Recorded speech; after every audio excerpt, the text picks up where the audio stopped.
Hello, everyone, and welcome back to the Make Life Less Taxing podcast, the show where we uncover what really creates freedom in life and business, and we'll explore stories of those who've learned how to build wealth with purpose. Welcome back to the Make Life Less Taxing podcast. Today, I'm joined by Terrence Whittman, founder of Iron Arrow Strategies, a former restaurant pro turned financial coach who's now on a mission to help small business owners retire without regrets. Terrence, welcome to the show. Thank you very much. Hey, Terrence, can you share a little bit more about who you are and what's the work that you do?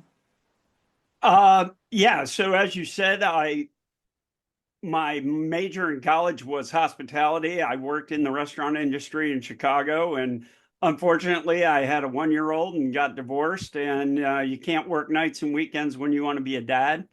And I went back for my MBA. And when I came out, it was the big recession of '95, and job opportunities kept pushing me back towards the restaurant industry, and I didn't want to do that. So I've always had an interest in the financial industry, and it's just kind of where I gravitated to. And I hate to say I fell into it, but I kind of did, and I've been in it ever since. Listen, when you're talking about restaurants, that's kind of a bit of my background. I didn't quite go beyond high school, but when I was in high school, I worked in restaurants, and then I thought I wanted to be a chef. Kind of the ideal thing would have been to go and work on a cruise ship or something like that. Maybe a little bit naive because, again, restaurant business, man, it's a 24-hour-a-day job. You know, it's not you're there, but it's, long hours and everything. And yeah, doing that with a 1-year-old and everything, that definitely would be quite challenging. So I also kind of got out of it and went into business administration, marketing, then I got into sales and do what I'm doing right now. So I mean, your background is quite unique. I mean, going from restaurant, right, to retirement planning. Can you just tell us a little bit more about like what was the transition or the thought behind to kind of go from one to the other? So when I managed restaurants, my forte was always running the financials in the restaurant. So I always had like really precise food costs, labor costs, all those things. It was always about the numbers. And on the business side of running the restaurant, I mean, I ran a $6 million a year restaurant in the early '90s. We would do $40,000 on a single night, 500 people a sitting, and turn that. So it was like operating a small factory, really, because we had over 200 employees. It was running a full business. So, but then how does it correlate is you're still in the people business, right? You're still taking care of people. And I've always been in the people business. And like you, I got into the restaurant business when I was 15. And that's kind of how I went to school at one of the premier hospitality schools in the country. And it was a business degree. So it really does correlate because you're still taking care of the client. Yeah. Well, you bring a great point. The financial business, like you mentioned, it's about numbers, but really it's never about numbers. It's about the relationships. And nobody really wants to go and create a big pile of money. What they do want to create is memories, and what they want to create and have experiences. And at the end of the day, that's really what everybody's after. And as you mentioned, the hospitality business and the financial business, it's all about building relationships. And now and we were a tourist destination. So it really was about the experience for the guest coming into the restaurant. So you wanted to create an experience, right? And we had high profile people come in all the time because we were a tourist destination in Chicago. I mean, do you miss that a little bit? All of that excitement around everything and what was happening? I mean, when it comes down to, I know in the financial, it's still exciting business, but it's not as much of a hustle as I'm sure it was on those nights where you were kind of fully packed and just trying to figure out how to get more people in. Yeah, I miss that aspect of it, but I don't miss working 4 to 3 in the morning and 80 plus hours a week. And every weekend, I mean, I didn't have a life. I was young, I was right out of college, but when you're working all nights and all weekends, your days off are Tuesday and Wednesday. Well, no one else is off on Tuesday and Wednesday. So yeah, it's no, kind of hard to have a life. Yeah, you're bringing some of those memories. I remember starting on, Sunday morning, going in and starting at 5, 6 o'clock in the morning because we were going to do bread and all of that stuff. I did like it because often I would go and open up the restaurant that I was working in, and was nobody around for the first, maybe 2 to 3 hours when I was just kind of prepping everything. I did Mhm. enjoy that. There was once I worked in a restaurant where I do remember, I think it was the busiest night, and we were going solid for like 4 or 5 hours. And at the end of it, they came back and going like, man, that was the busiest day we've ever had. And I'm like, it was exciting, but man, doing that day after day or doing that week after week, yeah, it kind of is quite taxing on kind of on your body and everything, right? Yeah, I don't think at 60 I could pull those hours. Yeah. Listen, put it that way. I worked in that restaurant and then I took a bit of time off and then I went and worked in a different restaurant. It was like 2 years later because I wasn't doing it like when I worked in the first restaurant, I was almost doing it, I think 4 or 5 days a week. You get into the rhythm. Then when I went into it, I was only working there like 2 to 3 days a week. It was completely different. I couldn't get that rhythm going, right? So yeah, the Mhm. older you get, the harder it is. Yeah. So, but you know what, you mentioned that, listen, being a single dad, single parent, you know, you were in grad school, you were working nights. What did those things really teach you, right? About resilience, money, and even purpose, what you were doing at that time? What were the lessons that you learned from that? Everything was about being a dad. So that Mm, was always first and foremost in my mind was how can I be a present dad and how can I provide a future for my son? So it almost makes me emotional to think about it because I always told myself I can always make money later because I kind of knew what I was going to get into. So it wasn't about the money when I was young. It was about being present as a parent, right? yeah, So the lesson was you do what's right for your family before you do what's right for you personally. So, I knew I would have a make a living. It's just later in life for me. And it's a beautiful thing about this business is you can work as hard as you want or as little as you want. And there is no ceiling, right? yeah.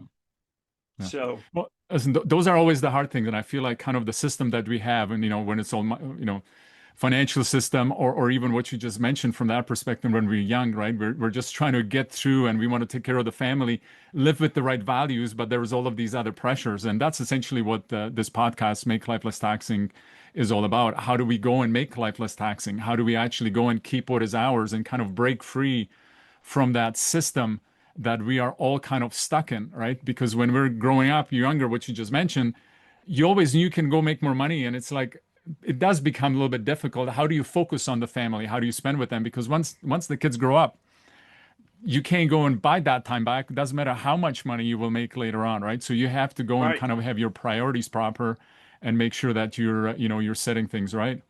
Well, they and no one tells you until it's over. Now people talk about it, but when I had they don't tell you you only get 18 birthdays, you only get 18 Christmases.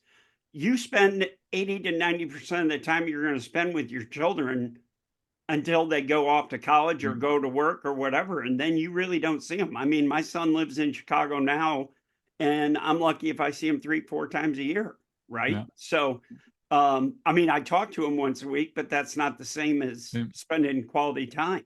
Yeah, no, it feels like, I mean, listen, I think people told us, we just didn't understand it because we can't comprehend it. You always think, oh, there's always tomorrow, but it definitely feels like I've got two kids. They're grown up, they're in their mid-20s, and it feels like literally I blinked and it Right. happened. I remember holding them in my arms. The next thing I know, they're all grown up going, whoa, what happened? But again, this is where all of those pressures, that are there. But I And think, and and I think also that going back to your original question of teaching, it's so now when I help clients, mm, I really try and focus on let me worry about that part of your life so that you can focus on your kids yeah, and your family and not worry about it. And let's set you up for success so that you don't have to think about this. Right. yeah. Oh, exactly. Actually, this was kind of the next question that I was going to ask. When people first meet you, what do you hope that they feel from the way that you approach? Because you're talking mostly, not just about advising, but more about the coaching part, like showing them what are kind of the right principles, what is it that they need to go and focus on. So what is kind of, when they first meet you, what is kind of your approach when you work with someone? It really is about telling the story and trying to convey that what you and I just talked about. Listen, let's get this off your plate. Your family is the most important thing. How do we first we have to play defense, then we play offense. Because if something unfortunate happens, we want to protect your family.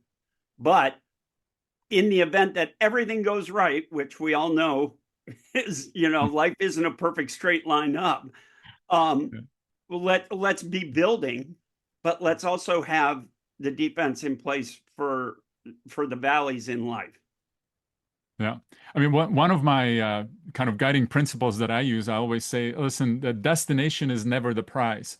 I mean, unfortunately, that's what a lot of people think. Like, hey, when I get to something, that's going to be the gift. That's going to be the prize. I'm like, no, you need to live life that the journey is the actual prize. Enjoy the journey, all right? The destination, that can be a bonus. Unfortunately, most of the time, we never arrive at the destination. And that's where the fallacy is, where people think, oh, when I get this or when I get to that, things are going to change. But, it's kind of like, well, I'll do it tomorrow, not realizing that tomorrow never comes. There is always another tomorrow.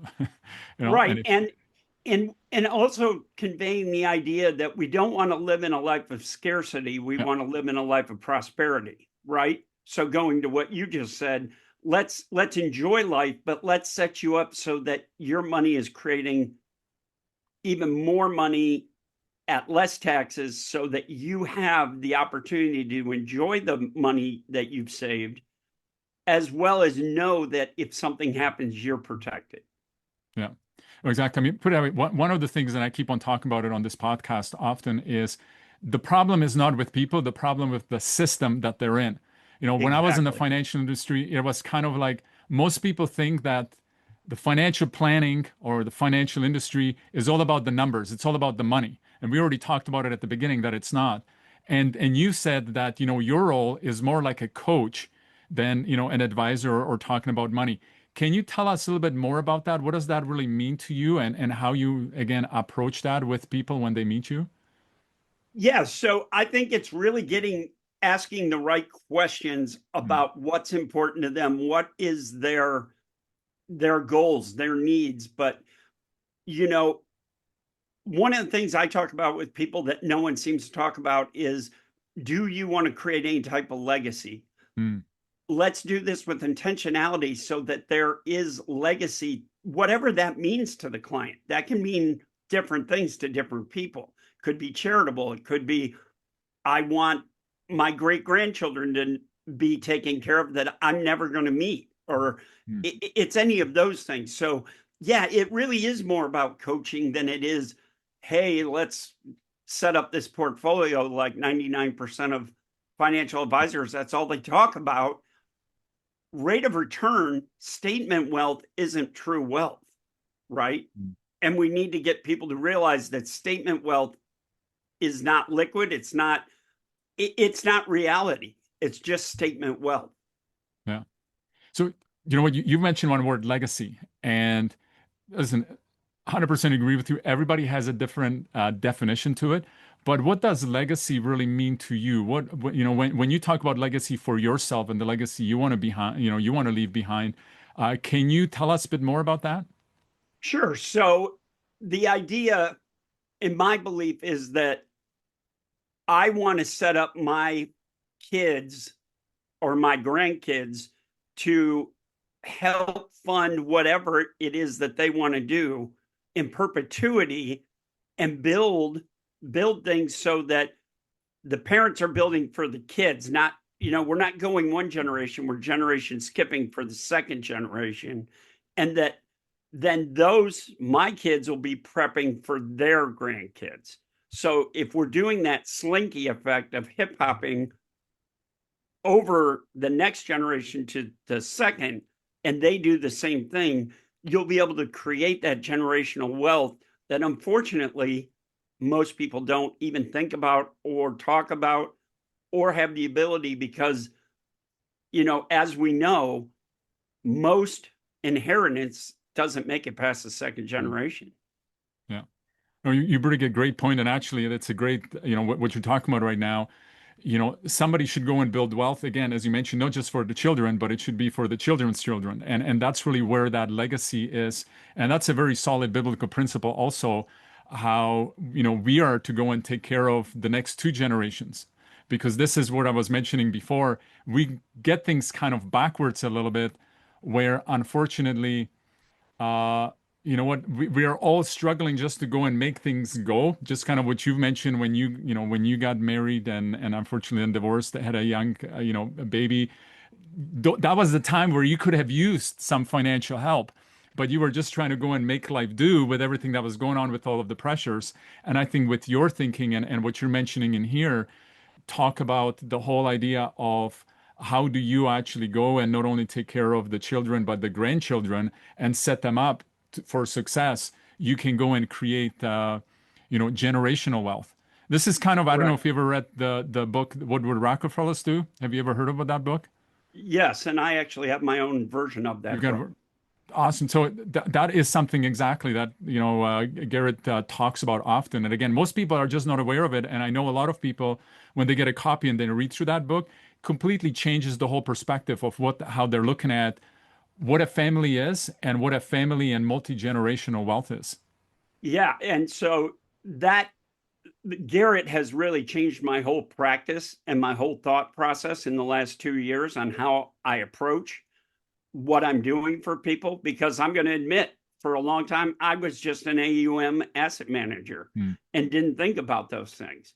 I have two coaches. One of my coaches wrote a book called The Legacy Navigator. It's along the same lines. So I've really become very attuned and aware of setting people up for success multi-generationally and building those legacies, whatever they are to them. And I just find it very important. And in the Legacy Navigator book, it talks about building a family vision cast and doing that with clients and introducing that to them. Have a once a year sit down with your whole family on the family vacation, get together and talk about these things with your family. Unfortunately, most clients, and I can think of one of my earliest clients, their kids have no idea what they have. And when these people die, they are going to get a windfall that they have no idea even exists. And I keep trying to convince them, yeah, you don't want them thinking, oh, we're going to get millions of dollars, but they need to be prepared, because if they just get that lumped into their lap, unfortunately, it's probably going to get... Oh, it's going to mess them up. It's going to mess them up, and it's probably going to get spent and wasted. Yeah. Oh, it's going to mess them up and the next generation, and unfortunately. You know what? There is a great, I don't know if you've ever heard of the movie, or there was a book written, The Ultimate Gift. I've heard of it. You know what? If you want to go get that DVD and send it to that client, they might find it's a story about basically a grandfather that passed away. His son unfortunately got killed, but the grandson was kind of like a trust fund baby, if I'm going to put it that way. And there were some really great lessons where this grandfather from grave basically recorded some videos and have gone through this. And there are really great lessons from that. I used to give that to clients to go and talk about, because again, and I love what you mentioned. It's just, let's just start having conversations. It's not like, hey, let's figure out how we're going to do this. No, you need to go and have the conversation first in order to actually go and start implement some of those things. And unfortunately, a lot of families, and I also know I worked with a lot of business owners, they're kind of like living in a closet, meaning that they think that when they're going to be around, everything's going to be perfect. And it's like, no. Everything is in your head. Nobody else knows about what you want to do. And unless you start sharing this, nothing's going to happen. So what I did with clients, with business owners, we were going to have a meeting, and I would tell the business owner, you go and sit in the corner over there on the chair and you're dead. You can't speak. You just listen. And I would go and talk to the team and going like, okay, Joe over there, he just died last week. What do we do now? And it was fascinating how they had no clue about most of the basic stuff that the business could actually forward sustain. And the business owner, Joe, over there, he would start speaking. I'm like going, Joe, you're dead. Shut up. You can't talk. Yeah, And right. it illustrated, right, what needs to happen. And I think this is what you mentioned and what Garrett also talks about, having these meetings. It starts that conversation, because I think people just need to be aware of what the situation is. And if something were to happen, right, you know, things are not going to be as normal as most people think, unfortunately. We have to talk to each other and have those communication, right? It's just like in a marriage, you got to communicate to have a good marriage. Well, you've got to communicate with your children that are teenage adults so that they understand. And like you just said about the business owners, that's part of the whole SEPA program, is that exact scenario that you just did. Take the business owner and say he's dead. Can they run the business tomorrow? You just assume the wife is going to step in and run the family business, or the kids. They've never worked a day in there. They don't know what's going on. Yeah. No, you bring great points. So what type of clients are you working with right now? Like what's the typical client that you work with? So it's very interesting. So I moved here from Chicago 6 years ago. And up there, I would say, and that's still the majority of my book, is just families and small business owners, primarily families.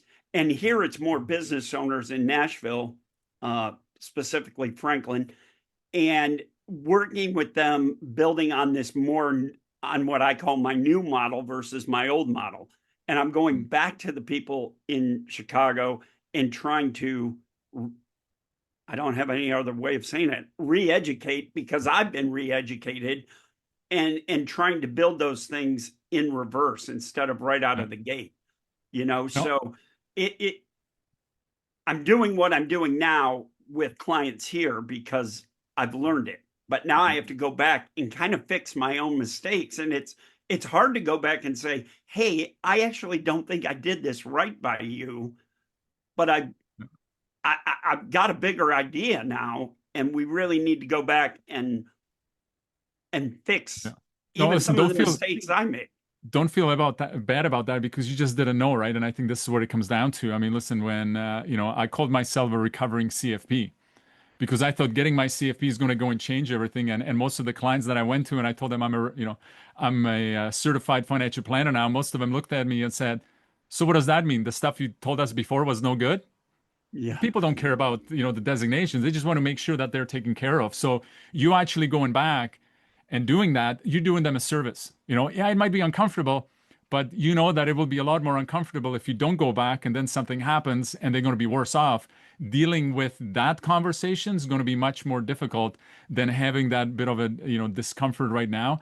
And again, you didn't do anything wrong. You did what you knew. And again, this plays into the movement that we're doing here, is like, hey, get back what is yours and break free from the traditional system that have taught financial advisors, insurance brokers, or whoever you might be, taught them how to sell products, not how to actually help people. And that was one of the reasons why I exited and call myself now a recovering CFP, because I kind of had that awakening myself and going like, hold on, I thought they were helping me to help people. And I read this little book called Rich Dad, Poor Dad. And Robert says that my house is not the biggest asset, it's the biggest liability. That was contrary to what I was just learning, getting my CFP designation. And I remember reading the book going like, hold on, what do you mean? I'm confused. What's going on here? This doesn't make sense. And I started to learn that the financial industry, unfortunately, most of the time, again, I'm generalizing in here, is not really designed to go and help people. It's designed to help the institutions, and it's designed to go and sell more products. And I think, for you to kind of, as you're mentioning, being very open about it, hey, I've got the awakening. I now understand things more. You can go back to people very proud and saying like, hey, you know what? I just didn't know what I didn't know, but now I know what I know. And this is the way that it is. And either it's going to resonate with them or not. Right. And exactly. I mean, I was at a great conference this past summer, and this one guy was talking about how he could afford a $10,000 a month mortgage for his house, but he rents it instead for $4,000 a month, and he uses that cash flow, that $6,000, for other investments that more than pay for his rent. And he basically says, I'm living in the same style house I would own, but I do it for free because that 6,000 that I saved is actually generating the investments I've made in other things is generating the money to pay my rent. He goes, so I live for free. So he goes, I will never own my primary residence.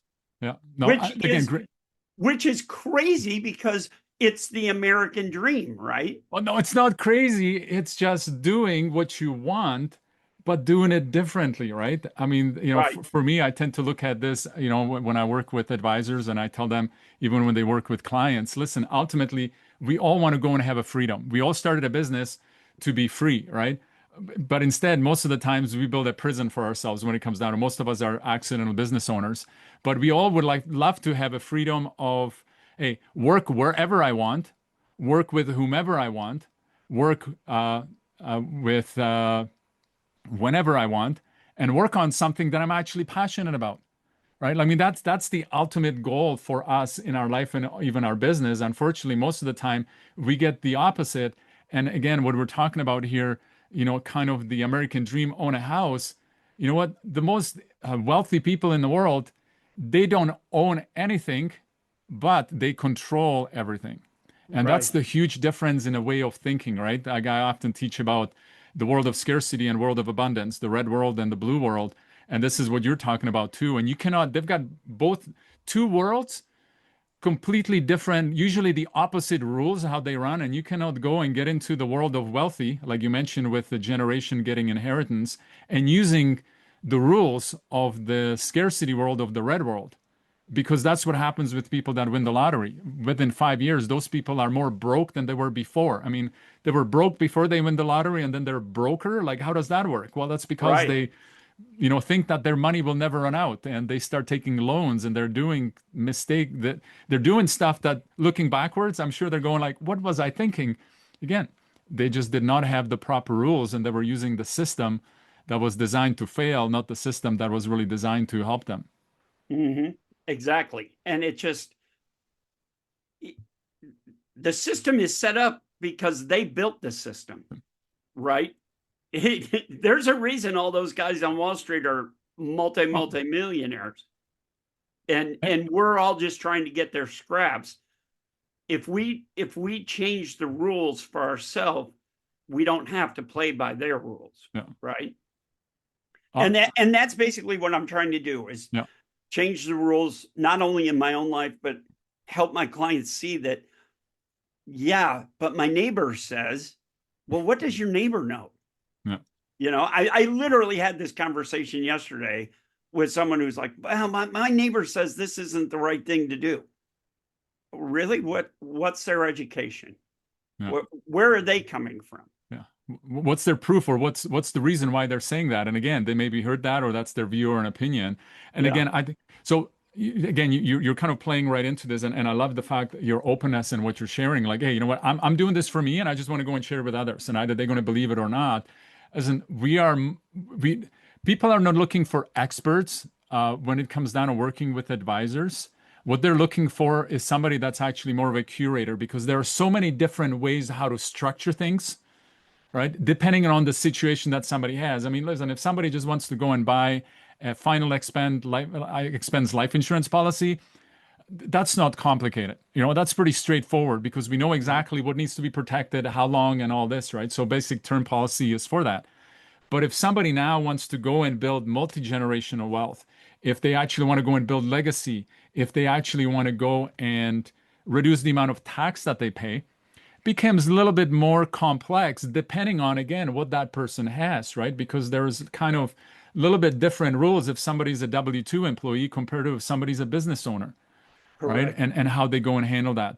So nobody expects you as the advisor to know everything, but what they do expect you is to maybe know other experts that can come in and go and help with that can go and give you some other ideas. Because even when I went for CFP, everybody was telling me, basically, you got to learn all of this stuff, so you can pass the exam. And after that, you're not going to go from your memory. You're not even going to go back to the books that you took the information from. You will go and do, whenever you go and do the plan or work with somebody, you go and do brand new research and wanting to go and get the up-to-date information because things are changing all the time and bringing other people into the conversation. Yeah, and I think, in our industry, advisors live in that world of scarcity as well, and they don't want to do joint work with people that are pros in certain aspects of our business. And I'm going to say I was guilty of that too, up until a point where now I search out the people that know specifically areas that I don't know. And I do that joint work because I'm helping the client. I'm showing the client that, I'm not trying to say I know it all, and we can provide better service by bringing other professionals in that are specific professionals in that one area. And joint work is huge. Yeah, it really is. As one of my coaches, Myron Golden, he's got this saying, and I pretty well say it on every meeting, and you just open it up. 50% of a watermelon is always more than 100% of a grape. And Right. Unfortunately, most advisors, they think like if they're going to share an idea or something that they have, that somehow somebody's going to steal it. And it's like, man, there is enough business for everybody, right? And not everybody's going to become your client. Your job really comes is to go and share your story. And I love what you're doing, Terrence, from the perspective of just being very open about it, going like, hey, you know what? I was drinking from that Kool-Aid for years. Listen, I was there too. That's one of the reasons why I got out of the industry. And now I'm actually doing what I'm doing, helping advisors. But it's like, because those things that we were taught originally, there were some challenges with it. But unfortunately, most advisors never start to question, like, why do we do it that way? Right? Why don't we go and do it, a little bit differently? And this is where, I appreciate what you're bringing to the table for your clients, is saying like, hey, you know what? Maybe there's a different way. And you're doing it for yourself, and you're just telling people, hey, come along the ride, right? Let's go on this. If this makes sense to you, if you are tired of the system, the way that it was built, there may be a different way and a better way how to go and do it, right? And I may have the luxury of being in the business as long as I have, over 25 years, and my age, but not everybody's the right fit. And if they're not, and if they don't want to listen, if they're a stock picking jock or whatever you want to call it, and that's all they care about, go open an Ameritrade account and go ahead, wing it.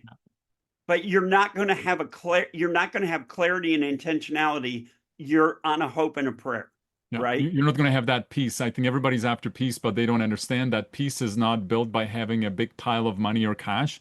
Peace is basically designed in a way where you have systems and processes and structures in your finances and in your life that enables you to do the things that you want. And this again takes, planning. This takes talking about this, Yeah. So now, what do you wish that you had known earlier in your own journey that now you help your clients to avoid? The understanding that it's really, and I always say this, I hate using the word, it's really a holistic approach instead of just the pinpoint approach of let's build this portfolio and get this return and you'll have this at retirement and blah, blah, blah. Again, none of that matters if we don't have all the other pieces of your life in order and set up, and stuff that I personally, I don't make any money on or control, but no one's talking to them about it. Take the time to really set up their whole life. And, we use a model, and the model provides certainty. And if you can show that and give people a strategy that gives them peace of mind and gives them clarity, then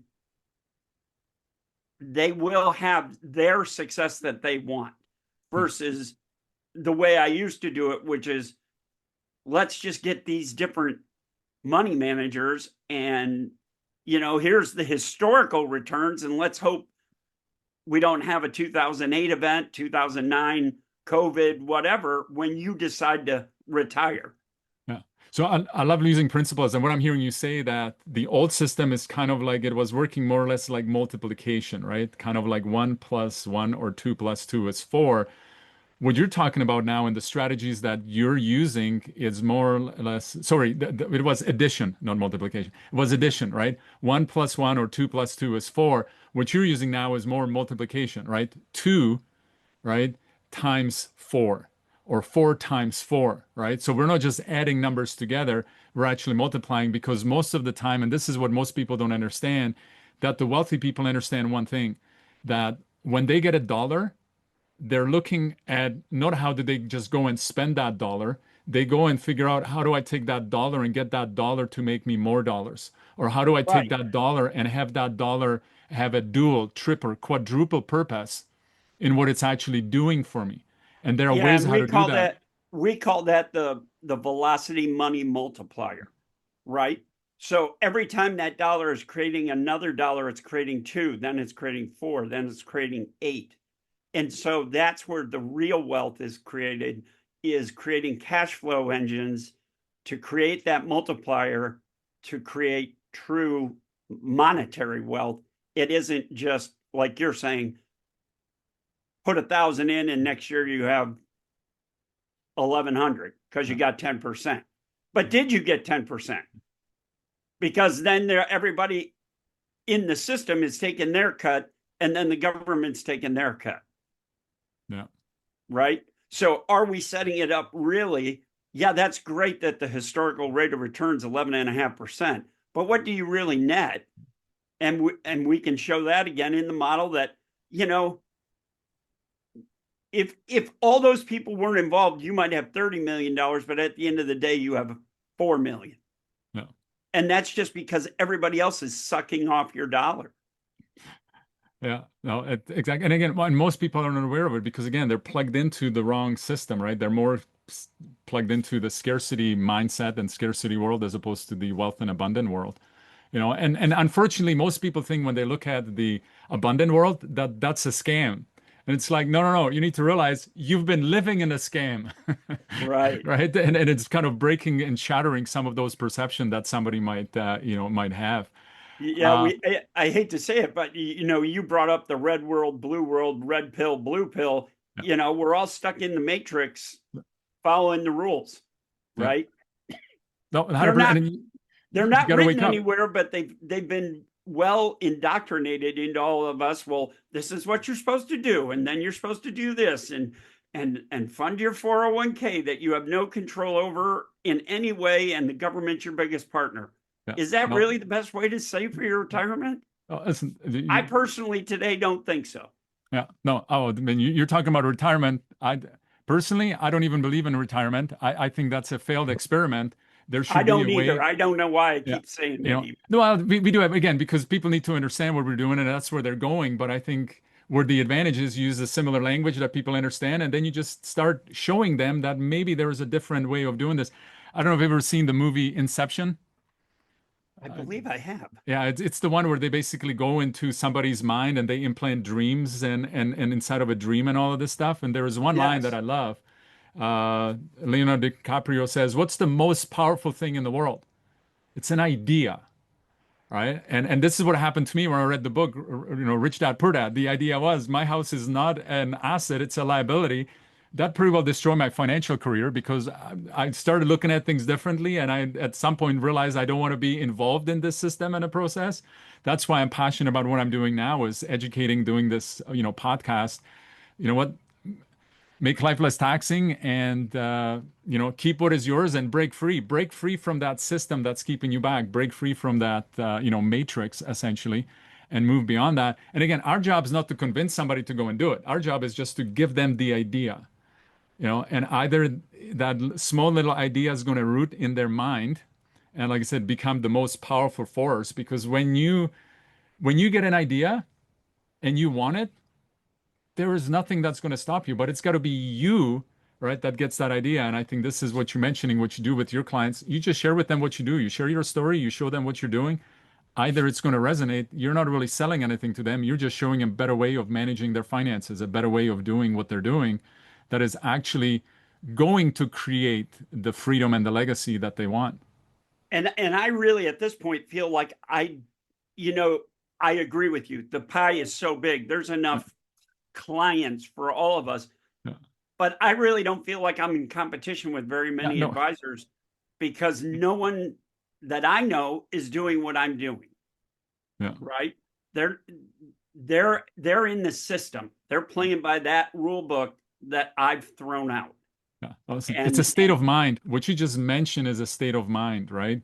Yeah. We're never in competition. There is enough money, there is enough wealth, there is enough clients, enough business for everybody. The reason that people feel it's not, that there is somehow this, finite pie, right? Like there is not enough, that if somebody takes 1% of a pie, now there is only 99% left. No, it doesn't work like that. There is more than enough. There was I kind of love different movies on it. There was another movie, In Time. That's a great movie. I don't know if you've ever seen that, but it's about they don't trade by money, they trade by time. And the premise of the movie is when you're born, you have a clock on your hand that will have 1 year on it. And at the age of 18, the clock starts ticking down. Then you got to get to work. You got to work and get money, and you can trade, buy stuff. It's all with time. Again, fascinating concept of not looking at it as money. But again, the whole system was rigged. There were people that were wealthy and there were people that were not. People that were living in the blue world that were taking advantage of the people that were in the red world. And essentially with money, it comes the same way. But what most people don't realize when it comes to money, there are ways how to structure your finances that you can pay less taxes and only pay the amount of tax that you're supposed to pay, or even better, get somebody else to pay the tax. The tax is still being paid, but it's a heck of a lot sweeter when it's not coming from your pocket and coming from somebody else's. Right. And this sounds like agree more. And this sounds like some of the strategies and things that you're doing, right? We're trying to do them for people. Yeah. It's just I just sat down with a couple about 6 weeks ago, and they're like, "I've never heard this. Why have I never heard this? If this is real, why have I never heard it?" And I literally had to have the conversation that you just said, was because the system doesn't want you to hear it. Yeah. Because it doesn't benefit them if you know ways to use the system to work for you instead of work for them. Yeah, we were all stuck in the financial matrix, right? And I think, when I was a financial advisor, recovering CFP, we were stuck and we thought that was the right way to do it until something kind of woken us up. So is there a project or something that you're working on right now for the future in your business that really gets you excited? Like I mentioned, I just, in the last 6 weeks, have my own version of the What Would the Rockefeller Do book that's available. It's free. All you have to pay is shipping and handling. I'm espousing that philosophy of that book. I believe in it that much.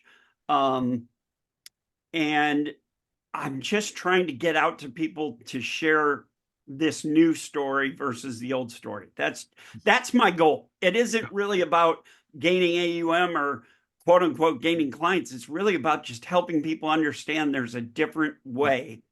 And I don't want to say it's a better way, even though I believe it is. It's just different. And it's a different way to skin the cat, if you will. Right. Yeah. And you don't have to follow the sheep over the cliff.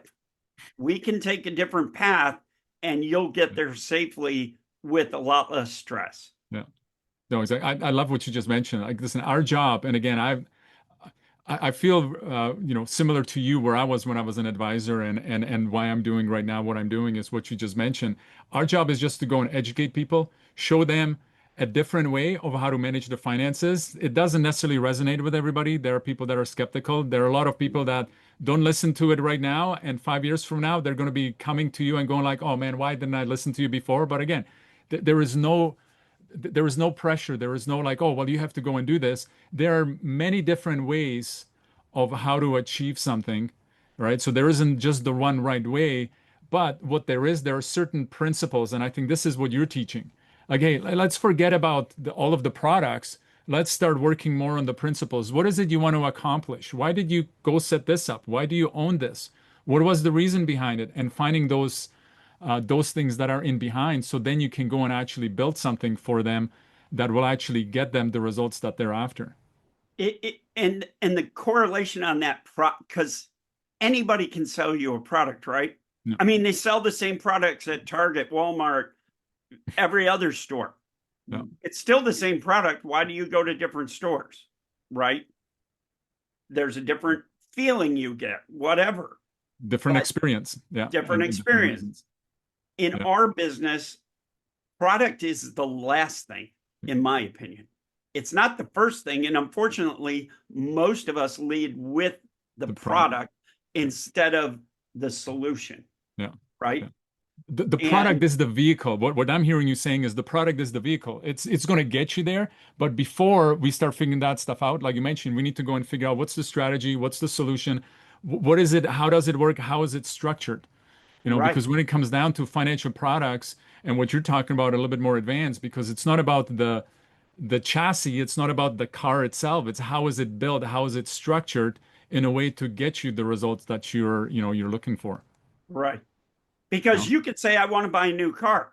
Well, is that a Kia or do you want a Ferrari with all the performance? I don't know what you want. How can I show up, and maybe I show up with the Kia, but you wanted a Ferrari, or I show up with a Ferrari and you wanted the Kia. It's that philosophy, and we really have to think about it in that we're really here. If we're doing this for the right reason, and I believe I am, God's put me here to help people and to be a good steward of their plan and their wealth. It's not about us. And I think most advisors get their ego in the way and they lead with everything that's about them, right? Yeah. Your client doesn't give two things about you in the end of the day. No, they want to know, how are you going to listen to them and help them? Yeah. Can you solve my problem? That's all they care about, 100%. Yeah. You know? Yeah. And they don't really care what school you went to, or like you said, what letters you have after your name. None of that really matters to them. If you're not listening to what their problem is and you're not offering a solution to what their issues or their wants are, why are you talking about this annuity or that portfolio or this life insurance policy or whatever? Yeah, no, that becomes irrelevant. No, that's a great advice for, young advisors that have to do it. Both you and I are talking like this because we kind of have gone through the punches. We had to learn it the hard way. But, if this can go and help somebody that's just starting out to start going and thinking about it. So, Terrence, and we need that. We need that in our industry because, like I said, I just turned 60. I'm still a young advisor in this industry, right? That's kind of crazy. Yeah. No, I go to our 100%. National conference, and I'm one of the younger people at our national conference of 9,000 advisors that go to the conference out of 25,000 advisors. And you're like, how am I still the young guy? I've been doing this 25 years.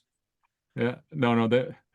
There is a huge challenge in the whole financial industry. A lot of people are a lot older. They're 60 plus, and they're going to start exiting. So there is different opportunities and things that are going to be happening from there. But no, you bring a great point. There's still so much to learn. I think that's what it comes down to. Now, and even my wife, she brought this up a couple months ago. She goes, everyone our age is so excited talking about retirement. And I said basically what you did. I go, what is retirement? And I go, I don't see myself retiring, quote unquote, ever.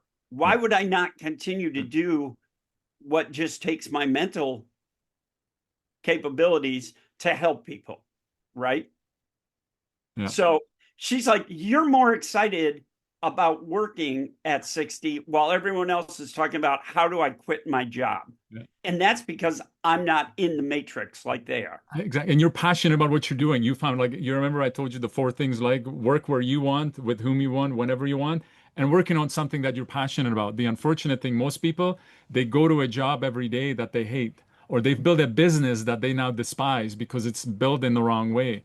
And that's what you mentioned. They're living in Matrix, right? And the door is open for them to get out, but they're not willing to go and take, they're not willing to take the pill. They're Yeah. just like, no, I'm going to sit here and complain and keep on doing the same thing over and over again, right? That's the definition of insanity, unfortunately.